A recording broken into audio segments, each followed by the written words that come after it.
taong bayan na nasa konstitusyon, ang inyong pagpapasarado sa SMNI at kinukonsinti mo ang illegal na order ng National Telecommunications Commission in spite na may batas ang SMNI at nagbibingi-bingihan at nagbubulag-bulagan ka.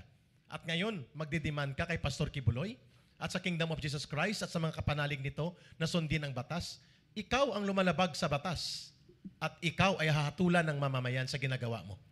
Mr. President, kung ayaw mong questionin ka at tanungin ka ng mamamayan at pasagutin ka sa mga bagay na malinaw na may mga paglabag sa batas at may malinaw na gumagamit ng abuso sa kapangyarihan, you better resign from your office as the President of this country and go back to private life. Because hindi ka nababagay sa gobyerno kung ikaw ay ayaw tanungin at ayaw sumagot sa mga tanong ng taong bayan. Yun po ang hahatol sa iyo ay mamamayan. At marami pa po mga kasama ko ang maglilinaw. Pero klaro po, ang pagsunod sa batas, una sa lahat, hindi po yan lagos sa ilong o lagos lang sa tainga. Ginagawa po yan. Gawin mo muna ang pagsunod sa batas. Sapagkat malinaw ang mga paglabag mo sa batas ay nangangahulugan din ng gobyerno mo ay tama lang ang deklarasyon ng Kingdom of Jesus Christ last time. Your government has become not just a miserable failure, but one of a lawless government. Thank you very much, Ka Eric. Alam ko, mainit yung discussion natin at bibigyan natin ng pagkakataon lahat ng miyembro ng ating panel. No? Pero bago po yung pag-usapan natin yung reaction sa naging pahayagan ni Pangulong Bongbong Marcos, panoorin muna natin yung excerpt ng video kung saan sa isang ambush interview ay tinugunan po niya, tinanong siya kaugnay doon sa 10 million bounty na ipinatong sa ulo ni Pastor Apollo Kibuloy. Panoorin po natin ito. Good morning, Mr. President. Sir, the camp of Pastor Apollo Kibuloy question po yung motives ng mga private individuals na nag-offer po ng reward, 10 million reward for his arrest. Bakit daw po tumanggap ang government ng donation from the private sources? Bakit hindi? Bakit hindi government? Bakit hindi? They want to help us bring a fugitive to justice.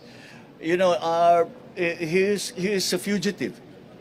He is hiding from the law. Now, if there are private citizens who want to assist the government in that effort to bring him to justice, I do not see what is any. So he can question their motives as much as they want, but magpakita siya. I question his motives. Let me question his motives. Bakit lagi kaming kine-question? Sinusundan lang namin ang batas. Sundin din niya ang batas. Yun lang. Thank you very much. And that's the video po ng ating Pangulong Bongbong Marcos. Una mo nang kuhanan ko ng comment patungkol sa issue na ito ay ang anchors po natin sa SMNI. Unahin ko po si Dr. Lorraine Badoy. Doc? So nataguri ang Pangulo ito, no, ng Pangulo ng Pilipinas. Pero he himself misses the legal and the moral implications of what he just said, no, about this bounty. Bawat mamamayan, kasi tayo dito, KOJC, SMNI, it may seem like it's biased, but we're talking to the Filipino people. Put yourself in our shoes because this is exactly why our country is in danger right now. You just heard the President of the Republic of the Philippines, what his views are about the law and how he treats ordinary citizens like us. Ang sinasabi niya, yung bounty, yung naglalagay ka ng presyo sa ulo ng isang ordinaryong mamamayan na inosente, okay sa kanya yon.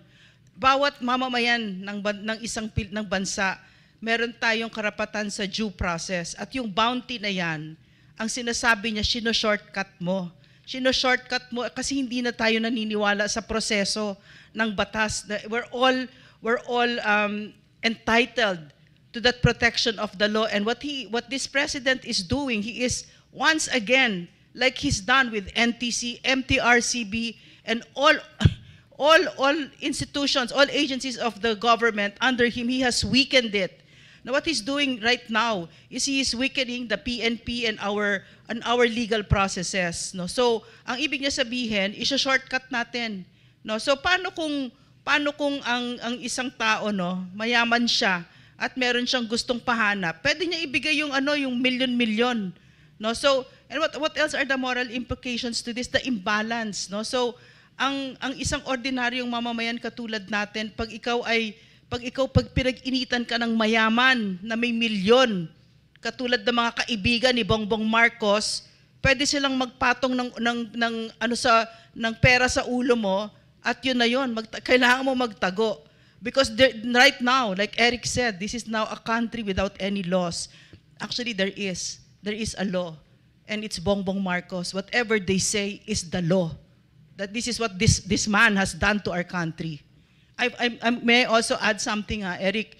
Sinabi mo kanina, yung mga batas na nilabag nito, you forgot about that warrantless search, yung walang search warrant at pumasok dito. Meron ba kaming narinig sa'yo, Bongbong Marcos? 2 batalyon na mga PNP fully armed to their teeth, confronting innocent civilians, church workers, children, women, indigenous peoples. And this will hound you, Mr. Marcos. This will really hound you, and this is really magkakaroon tayo ng singilan dito, no? Thank you, Dr. Lorraine. Pabalikan ko yung ating political commentators, no? Pero punahin ko din yung legal team po natin, Attorney Ferdinand Topacio, on the video po. Yes, thank you, Ms. Hannah. Actually, I was surprised doon sa naging reaksyon ng Pangulo because the questions, first of all, were directed against his Secretary of the Interior and Local Government, si Secretary Abalos. Ang pagkaalam ko po, under the doctrine of qualified political agency, ang kalihim, ang takapagsalita ng Pangulo in their own respective areas of competence, katulad ng agriculture, the Secretary of Agriculture, kung tungkol sa police, si Secretary Abalos. Ngayon lang ako nakakita ng Pangulo na siya ang takapagsalita ng kanyang kalihim baliktad, ano? Ngunit, let's get to the point. Hindi ko nga alam kung ba't nagagalit si Pangulong Marcos. Oo, hindi naman siya inaano. Si Secretary Abalos naman ang kausap eh. Bakit sumingit siya? Bakit masyadong personal sa kanya? Okay, with the kind permission of everyone, himayin natin yung statement niya. Sabi niya, tungkol doon sa pag-donate ng isang pribadong tao ng reward money. Bakit hindi? Ang sagot po dyan, hindi pwede, Mr. President, kasi katulad ng sinabi ng ating kasamang attorney Israelito Torion, may batas po, kasi sabi nyo, sundin ang batas. May 6713. Meron ding 3019, yung Anti-Graft and Corrupt Practices Act, na nagsasabing hindi pwedeng hindi pantay-pantay ang pagtrato sa mga official functions. Hindi pwedeng may preference. Nandyan po yan sa Section 3E ng 3019. Pakibasa po. Because when you took an oath, after you were elected to the presidency, you swore to uphold the Constitution and all other laws of the country. Batas po yan. Ngayon po, hindi naman po kami nagsasabing wag magbigay ng bounty. Practice po talaga yan. Nagtatanong po kami, sino po ba yan? Kasi ayaw i-disclose. Sabi nyo, why not? Ngunit, entitled po. The public has a right to know kasi nasa saligang batas po natin, the right of the people to information on matters of public concern shall be recognized. That includes access to information on all decisions and transactions of government. Decision. Bakit nagdesisyon ang Secretary of the Interior at sanction nyo pa, konsentido nyo pa na tumanggap ng pribadong pera? Hindi po ba merong intelligence fund ang gobyerno para magbigay ng pabuya? Nasaan? Anong nangyari doon sa intelligence fund? Alam nyo, Mr. President, there is also such a concept as equal protection. Noon pong Mayo, nagpartihan ng yung mga tipsters ng information money, 11 po sa kanila, nagparti lamang 1.9 million. That's an average of less than 200,000 per person. Huwag nating sabihin na minor crimes yun kasi ang mga tipsters po nagbigay din ng information on rape, murder, mga heinous crimes din. Noon pong a few months back, nagbigay ng pabuya meron pong isang MILF commander, ang pangalan, si Commander Wahab Gara.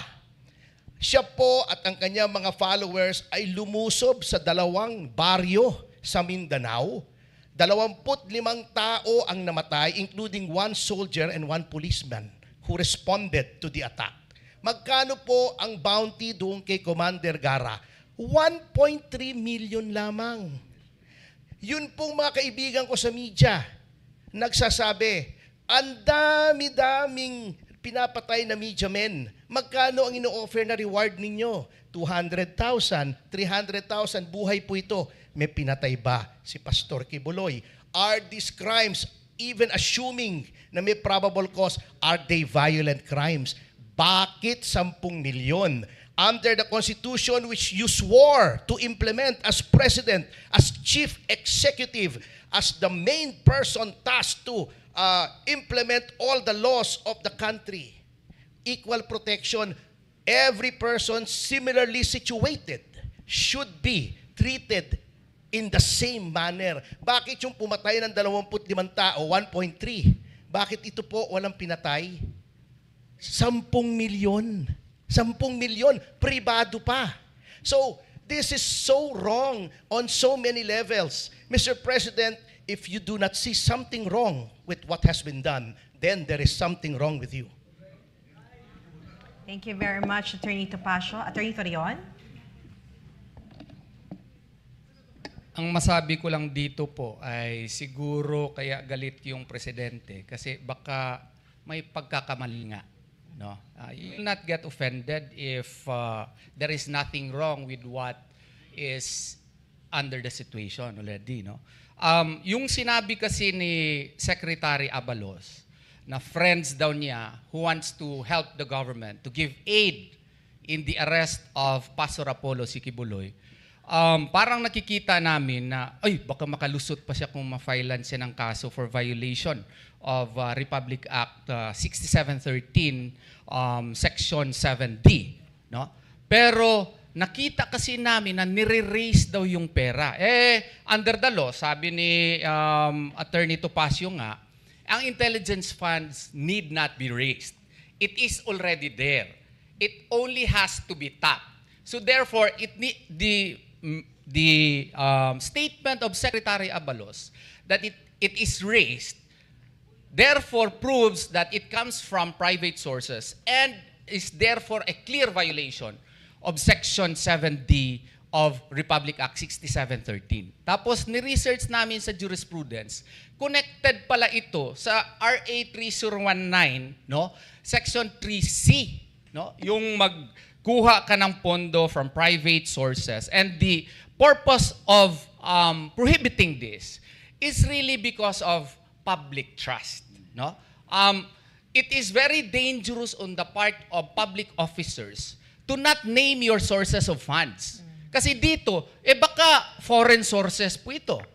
O baka galing sa Amerika ito, o galing ba sa ibang sources, sa left ba ito, o galing ba ito sa mga tao na may kailangan kay Secretary Abalos para ma-elect siya pagka senador, siguro. We have the right to question that because the entire purpose of Republic Act 6713 is really to promote the saying that public office is a public trust. Which leads me to another point. Of course, wala naman tayong congressman siguro na matapang dito, pero baka it may be a ground for an impeachment. Why? Because this may constitute betrayal of public trust. Why? While it may be true that in certain cases, the Supreme Court said that this is a catch-all provision, but if we can prove that there is really clear bad faith on the part of the President, no, such as June 10, 2024 incident, and the fact that the warrants of arrest were already served 5 times, and the sheer force, volume of force that was exhibited really was a clear violation of Rule 113, Section 2, no? Would be perhaps a ground for a possible impeachment case. Pero of course, this may not succeed now, but it may succeed later. Why is there bad faith? Why? Because according to Section 40 of Executive Order 292, the oath of office, sabi nga ni Attorney Topacio, he is sworn to uphold the law and all legal orders and laws of our republic. And what does our law state? Section 13, we filed a motion for reconsideration under DOJ Circular 70, and we merely follow the law, and under the rule, the Constitution, in fact, Article 8, Section 15 mandates that lower courts, ergo by analogy, likewise the DOJ, is mandated to resolve the same within 3 months maximum. When did we file our motion for reconsideration? That's March 3 of 2024. Instead of acting on our motion for reconsideration, they resolved it very late in violation of the accused right to speedy disposition of cases.